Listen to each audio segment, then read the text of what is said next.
orang hanya mengingat kurang dari 20% dari apa yang mereka baca. Lalu, bagaimana cara membaca yang benar agar kita bisa menyerap dan memahami isi teks secara mendalam? Jawabannya ada pada metode yang akan kita bahas hari ini.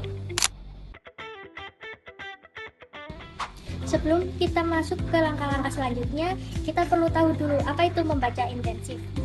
Membaca intensif adalah kegiatan membaca yang dilakukan secara cermat, mendalam, dan terperinci dengan tujuan memahami isi teks secara menyeluruh.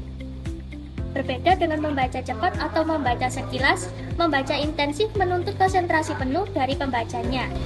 Metode ini umumnya digunakan dalam konteks akademis seperti membaca artikel, modul perkuliahan, atau karya sastra yang membutuhkan pemahaman mendalam. Dalam membaca intensif, pembaca tidak hanya sekedar mengeja kata demi kata, tetapi juga menganalisis makna, menemukan gagasan pokok, hingga memahami hubungan antar kalimat dan menarik kesimpulan dari teks yang dibaca. Langkah-langkah penggunaan metode membaca intensif. Nah, sekarang bagaimana sih cara menerapkan metode membaca intensif ini? Berikut langkah-langkahnya. Langkah pertama yaitu menentukan tujuan membaca. Jadi sebelum membaca, tentukan terlebih dahulu tujuan kalian. Apakah kalian ingin memahami isi keseluruhan, mencari informasi, atau menganalisis struktur teks. Nah, dengan tujuan yang jelas, maka proses membaca akan lebih menjadi terarah. Yang kedua yaitu membaca sekilas atau skimming awal. Nah, di sini sebelum membaca secara mendalam, lakukan skimming atau membaca sekilas terlebih dahulu. Perhatikan judul, subjudul, gambar, dan kalimat pertama pada setiap paragraf. Ini nanti membantu kalian mendapatkan gambaran umum ini teks. Yang ketiga yaitu membaca secara mendalam dan cermat. Disinilah inti dari membaca intensif, yaitu membaca teks secara perlahan, kata per kata, kalimat per kalimat, dan pahami makna setiap kalimat. Dengan ini kalimat berikutnya. Yang keempat yaitu memberi tanda atau anotasi. Tandai kalimat penting dan memberi baris bawah atau buat catatan di pinggir halaman. Anotasi akan membantu kalian mengingat poin-poin utama dan mempermudah saat melakukan review.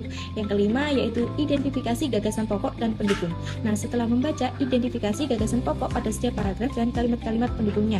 Ini nanti juga sangat penting untuk memahami struktur argumentasi penulis. Yang keenam yaitu membuat ringkasan atau peta konsep. Tuliskan ringkasan dari teks yang telah kalian baca dengan kata-kata kalian sendiri atau bisa dengan membuat peta konsep untuk menggambarkan hubungan antara ide-ide utama. Yang terakhir yaitu evaluasi dan refleksi.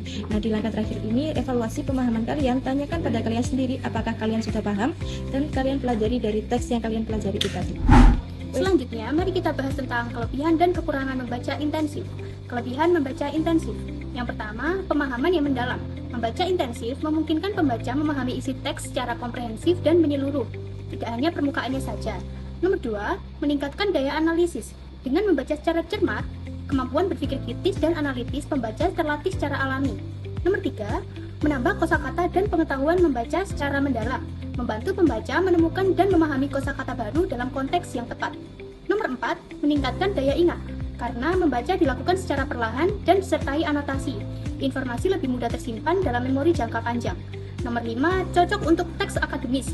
Metode ini sangat efektif untuk membaca teks ilmiah, karya sastra, atau dokumen formal yang membutuhkan ketelitian tinggi.